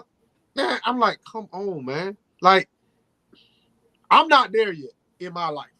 I'm 42 years old. I don't think I'll ever be at a point that somebody can just open in fart around me like that. And even if a man fart around me, dog, I don't want to flirt with you. I don't want to smell what your butt smell like. I don't I don't do that. Like I'm like 100% with that. Like Even I don't. someone that you've been in a relationship with like for years, and Let me they tell you just something. pop up And and I'm gonna put this business out there. Um, I was with my kids, well, my older kids, mom, for 10 years. I don't think I ever heard her burp, to be honest with you. We lived together for 9.5 of those 10 years. I've never, hell, I don't ever know when she ever used the bathroom, to be honest with you. I don't do that. what the I heck? don't, I've never done that. Listen, Like, give me realness, okay? I, Fart, passing gas is part of life, but I'm not saying be disrespectful and come around me and just poop in a fart in my face. Like, nah. But I'm just saying that I'm not gonna leave you over it, and that's your business, that's your choice, Victor. But what I'm saying is passing gas, that's a part of life. no, Burping it's is a it's part of not. life. Like, It's not. for me to not be able to use the bathroom around you and we supposed to be in a relationship. You can do what you want to do. See, I'm let I'm, me let me I'm explain. Let me talking for tell you me. how I'll just I give you know how you feel, but I'm just saying for me, a the little. person that I'm with, I'm hoping that I'm able to just be free around you. Be myself. I ain't about that phoniness. I ain't getting ready to be fake. Go ahead, I'm Victor. gonna tell you something. The little people in my life. When me and my ex was together, I got 3 bathrooms in this home, two upstairs and one downstairs. Oh, I, if she was in here doing something, if she was upstairs, I would go downstairs and do what I need to do. If she was downstairs, hell, I might drive to my mama's house across town and do what I got to do. But I'm just not. I'm just not going to do that. I'm just not. I'm just not. Just and you have 3 bathrooms at the house. yeah. You But okay, go rewind that. So you saying if she's upstairs, you'll go I'll go downstairs downstairs. to use it, but you will use the bathroom with her in the house. Yeah. Okay. But if she downstairs, I might go to the kids' bathroom, but I'm not gonna use mine. Cause then I just don't do that. I just don't. I don't want to smell you, and I don't want you smelling me. But you eat butt. Yeah, clean ass. That's a big difference. Oh, Lord. I mean, I ain't gonna eat no tail and live. You come out the shower, you got a 6-minute buffer to let me know you want your salad toss. But at 6 minutes and 1 second, that shit is over with, cuz you better go and take your ass back in that shower or that bath and scrub again. We ain't doing that. Well, you know what? That's why you and John is so much alike, because he thinks y'all thinks just like, maybe y'all are kin, maybe y'all brothers. Y'all need to check your background. Yes, Patricia, exactly. Farting is. I don't. I mean, if it slips out, like, I'm not gonna just sit around and go, oh, excuse me. But it's natural. I mean, Y'all know I ain't making no comment. I mean, if you in a relationship, and for a long period of time, it didn't bother me. Just don't crack one of them hot ones, and then I'm in the bed. But other than that, man, I don't care. I just don't. Let me tell you something. Don't bother. Me and my ex drove all the way to New Jersey from South Carolina. And for team, you know how long that drive is. Oh yeah, Not once. you did it. Not once. And I don't stop until I get to Maryland. My first stop is in Oxon Hill, exit 3 off 95. You hold that shit. that's a darn lie. So you mean to tell me if we're riding this way and I'm in a relationship with you, I gotta hold myself until you say I can go? You ain't She said that's a third line. Bye. You ain't got to hold it. You ain't got to hold it. You can do what you want. That's just it. You can do whatever it is you want to do. I'm just telling you, asking me what a deal breaker is. And I'm telling you, you can do, hell, you come in here, open your butt cheeks and fart. That you won't get another chance to do it. Not with me. But that's just what I'm saying. That's very controlling. So I That gotta is not hold. controlling. I have to hold my back. I have No, to you hold don't. myself. If I'm in a car with you and you're not stopping, I have no choice but to hold it or pee on You your can feet. fart. You can say, hey, can you pull over right quick? I pull over. I'm gonna pull over. You know what I'm saying? I'm not controlling. I just said I don't like stopping till I get to Oxon Hill. That's You that. said That's So my you can't fart in the car? You said you're huh? not No, stopping. you can't. I mean, my You can do what you former, want to do. she fart in the car and roll that window down. I knew that window coming down and it's cold. I knew she done passed gas. Let it air out, keep it rolling. That's it. Bruh. Like Man, I I said, gotta be mean. I ain't dealt with no woman that gonna have some bubble in their stomach to hurt their stomach and they don't let it go because I can't deal with that. No, I she remember can do that's controlling. she can do whatever. Y'all listen. She can do whatever she want to do. She can do whatever she want to do. She can fart. She can do whatever. I'm telling you what my deal breaker is. Oh, I'm okay. not putting up with it. She got the freedom to do whatever. I ain't sticking no cork in her butt and tell her you can't fart around me. That ain't what I'm saying. All I'm saying is I don't want to hear it and I don't want to know about it. You ain't got to announce it. Okay. John, you gotta hold it, Veronica. I just put you on the back of my truck and you can fart all the way to our spot. Use a lie. Because guess what? I ain't getting ready to kill myself by holding no fart in the car with you. Gas can You ain't kill gonna you. die. You want me to hold my poon from South Carolina to Jersey? Maryland. You sound crazy. Maryland. That ain't up for what, 6.5, 7 hours? Shit. That's I ain't it. holding. I ain't holding nothing. Excuse You me, talking- baby, but I but- have got to pass gas. Roll the windows down because I've got to pass See, gas. as soon as you say that, I'm turning around. But you got to understand, there's ladylike ways of doing things. You know what I'm saying? Huh? That's why I just said, babe, roll the windows down because I have to pass gas. No, just say pull over. I want to go to the store and I'm gonna pull over. How about if the store is 3 miles from where we're at? And that bubble is already here and hurting your stomach. You know it go back up in your stomach and it's too late. Hey, guess what? I just said you can poop wherever you want to. I'm telling you what's a deal breaker for me. I ain't no prize. You ain't got to be with me. You right. but it's a long walk back to South Carolina from Virginia. I can tell you that. You wouldn't do that. Putin Yeah, that have a car heart seat. attack. Right, Patricia, trying to hold it. Oh, he Putin don't want that, me to. Putin that car and find out. Patricia said, Vic, I'm sure that butt you chewing farted before. I ain't never heard it. So as far as I know, when a tree in the forest fall, does it make a sound? I don't know. I wasn't there. Just ladies, if you're riding with Victor, just cut one, and then when he smell it, you say, "Oh, that's outside. That's some gas in the air. I smell it. Close the vent." That's all. Don't tell him. Just don't tell him. Well, I'm gonna tell you this: if a lady have the luxury or the privilege to ride with me, she ain't gonna be doing no fart. Cause everybody ain't getting up in there. So, how about if we go out to eat, right? Say we just ate. We getting ready to leave Jersey. The food gave me gas before we left. Now I got to ride all the way back to South Carolina with an upset stomach. And then when my stomach upset and I don't let my fart go or I don't go ahead and poop, now I have an upset stomach. Now it's coming through my throat and coming through my breath. What they call it? The stink breath? What they call it? When you burp and it stinks. The sour burp. The sour burp. Now I got the sour burp. Sour stomach. Yeah. So you still going to smell it because I'm going to have to keep burping because I've been having this poop sit in my stomach 6 hours trying to make it back to South Carolina. So let me back up. Excuse me. What you saying is unrealistic. To start with, Fatim and I know we're not gonna eat no dinner and then jump on the road to drive no 9.5, 10 hours. That just ain't gonna happen. We get up early in the morning while you have sleep.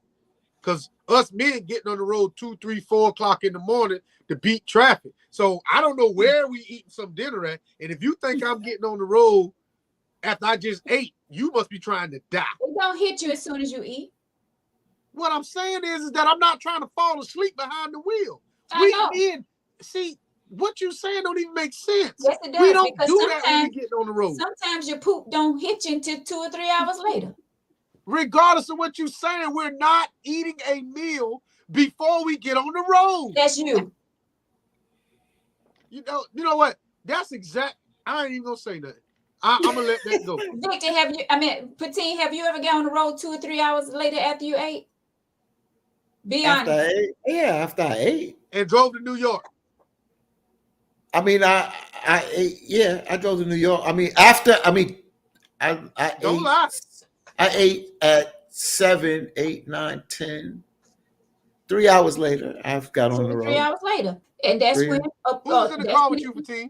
By myself. Okay, thank you. It doesn't matter. You just said you said you're not getting on the road after you ate and get sleepy behind the wheel. He got in the car by himself 3 hours after he ate. And he can bust ass all he want to by himself. But that ain't what you said. You didn't say 3 hours later, your stomach gonna be fine. You said you didn't want to get on the road because of falling asleep. Ain't nobody in the car with me. So your scenario went from 2 people to 1. Come on, man. I mean, 1 or 2 people. Okay, let's go back. Would you get on the road 2 or 3 hours after you ate and somebody's riding with you? I mean, I got on the road recently because it was an emergency, but normally I don't get on the road like that. You know, I usually don't because I don't want to have an upset stomach. I don't want to have to stop unless to pee. I don't stop it. No, I'm dead serious. I'm dead serious because I don't like using bathrooms on the road. I don't like using bathrooms on the road because you go to the gas station, pee all over this toilet seat. I have my own ways. I go to hotels, y'all. But anyway, I try not to. So when you planning a trip, you don't do certain things that you know is going to possibly upset your stomach. You don't have a big meal. See, you don't do that. See, that's part of a man leading. Y'all don't want to listen. Let's go. Y'all say you're lying now. Let's go. He ain't lying. You. That's the thing when things is not flowing in y'all direction. Y'all feel like when a man is planning a trip, we think about all that stuff.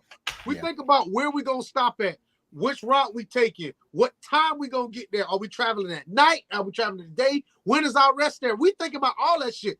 Y'all damn pickle ass head women, y'all just get in the car. Oh, we got some gas. I'm just gonna drive. Y'all don't think about none of that shit. That's why y'all end up in situations that you end up in. Yeah, thank you. So y'all sit around and think about, oh well, shoot, I'm gonna wait 2-3 hours because I might have to poop, and I don't feel like No, stopping. you don't sit there. You just So you let sit me. there. I So don't let me drink talk. coffee. I don't drink coffee because coffee makes me urinate, pee. You don't eat certain like a heavy meal that can cause you get a stomach ache. There's Or certain things sleepy. you just don't do going. Even like when I stop to eat, it's certain things I will not eat on the road because No turkey. it could potentially cause a problem. So We don't do that. Closing yeah. thoughts. I mean, that just because you drove to New York before, Veronica, by yourself, Several times. by yourself, Several times. by yourself. Several. Stop lying. Y'all lying, so why can't Ain't nobody lying. I'm joining Anybody, lying. I'm gonna tell you something. My mama would tell you, Big White gets on the road at 4 a.m. every morning because by the time we get to Jersey, it's about 1 or 2, and we can go by my grandmama's house and we can check into the hotel. It ain't no point in getting to Jersey too early if you can't check into your hotel and you don't want to go through DC at the wrong time. Oh yeah. You. Definitely don't want to do that. But y'all don't think about stuff like that. Mm-hmm.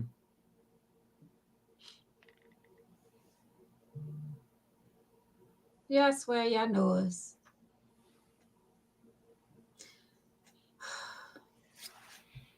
Oh, Patricia, let me just answer that. Final We're thoughts. gonna get real quick. We're gonna get us a good meal in because y'all not stopping. We eating collards, cornbread, and deviled eggs. She No, lying. you ain't getting in my car doing that. No, No, no, you no ain't. damn deviled eggs. You ain't getting in my car doing that. But on the serious side, I used to try to do that, Patricia, and I've learned now that when my travel with my family and stopping wasn't as bad as I thought it was, and it gave us chance. It was more of a pleasurable. It was a more pleasurable ride than trying to do the damn trip from New York to South Carolina in 9 to 10 hours trying to get there. And if I do it in 12 hours, but we stopped here and there and ate and relaxed a little bit, I didn't have a problem with that because it became a more pleasurable ride because I had young kids at one time. So it worked out. So I enjoyed that. I really did. Miss Saunders, Trenton, New Jersey. My family's from the Trenton area, East Trenton. Trenton. So you, as soon as he hits Jersey, he's pretty much good. You ain't got to go all the way like up to Newark or whatever. Trenton is the capital, but Trenton is in the beginning of Jersey. Coming up from the south is the beginning of Jersey. Not really. The first place you hit. So I used to take the turnpike coming off of Delaware. I never went through Philly. Okay. So I would take the turnpike and get off on exit 3 or exit 3. 6. Right. Sometimes I go to 6 to go to Bordentown, but normally it'd be 3 and I catch 290. This is before they was building 295 now. And catch 295, come into Princeton, because I'd always stay in Princeton because there ain't nothing in Trenton. So yeah, unless you want to stay downtown. Yeah. Yeah. All right. Final thoughts with the letter. Oh gosh. Final thoughts for the letter. Again, for the letter, young lady, you said this happened before, and you asked, is it a red flag? You got to ask your man, is it a red flag? You got to have a conversation with him and explain what you're looking for, and also understand what he is willing to do. You understand, for you in a circumstance like that. The problem I have is that laughing part, and you got to get to the bottom of that, because at the end of the day, that's nobody talking to you out of your way, and he laughed at that, and you mean something to him. That's a problem for me. That's a big problem, and he better explain that and apologize for that too. So final thoughts, you have a conversation with him and find out, what he's willing to do and what you are looking for him to do, and to see if y'all can come together. If you can't come together, then you know what you need to do. That's my final thoughts. Thank you, Fatim. I feel like she needs to, like the team said, you need to realize she's young. I feel like you described a young woman. Um, if you want to, like I said, if you want a pit bull, get you a pit bull. If you want a man with the kind of laid back and let you kind of handle it, I felt like exactly like what Mr. Sammy said. I didn't see where you were in any kind of danger. You handled the situation, but you wanted him to handle it for you. So understand, once you start wanting him to handle that, then it may progress into other things where you're no longer an asset, you're a liability, and he might not want to be with you anymore. Because if you always getting yourself into situations or you always bringing him a problem, then you're the problem. So you need to understand, ma'am, that your man doesn't need to solve everything for you. Some things, just let that shit ride. Mhm. I agree with that.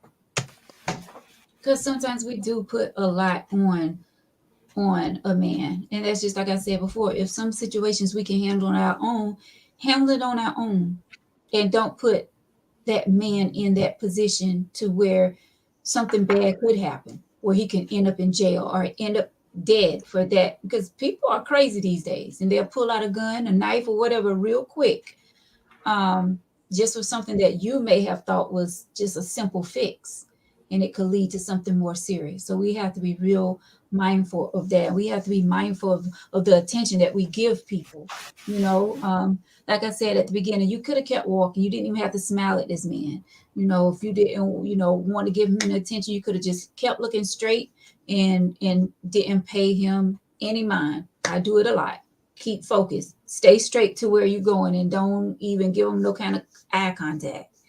But I don't think it's a deal breaker. I don't think it was a red flag. But I think Fatine said something earlier where if it's a continuing thing, like it's keep happening over and over again, like you, and hopefully you already had this talk with him. But if you feel like he's not protecting you, on multiple occasions, then maybe this is something that you have to think about, because I'm taking it that this means a lot to you to have someone who's going to be there to protect you. So have that talk with him, if you haven't already, but don't let it be a deal breaker this time, because sometimes we just have to take things in our own hands as women. So that being said, wish you the best of luck. Thank you for sharing this with us. And I wasn't being nosy that night, but I did overhear y'all talking. So I just appreciate you for taking the time and writing this for me. Um, excuse me, Victor. I see my name. You wrote my name. What are you? So Patricia said, this is what she said. Where is it at? Where is it at? Veronica, next time. Oh, go ahead. She said, Veronica, next time you with Vic, lean over and let one rip. And John said, don't get that woman put out the car. And I said, Veronica has never Veronica has never rode, well, we never rode together before now. But if we did and she tried me, I hope she has a cell phone and a wallet on her, because she will need a ride before that last gas molecule passes her butt cheeks. Oh, you put me out. Oh, I surely will. But we're not a couple. We're not. So you do that to friends as well, not just someone you're dating. Let's just not even go there. Me and Fatima rode together, and he ain't never bust no ass in my car. I mean, I wouldn't even bust one in the. Come on, let's wrap it up. What? We gave our final thoughts already. I'll wait to go jump in my dinner here. I'm ready to Thank eat. you guys so much for joining us tonight. We appreciate each and every one of you. Thank you for your comments. Thank you, thank you, thank you.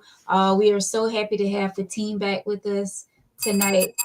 The team, we will continue to pray for you and your family. Thank Thank you. you so much for joining us. Like I told you, you didn't have to come back tonight. Of course, you could have took your time, but you came back, and we appreciate you. Thank Thank you. you. Glad to be back. Victor, damn it, boy, White. I can choke you sometimes, but I love you. Thank you so much for joining, of course, tonight. Appreciate each and every one of y'all once again. Thank y'all. Have a great night.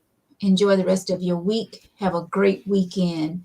And we will be back with you guys next Tuesday, God willing. See you then.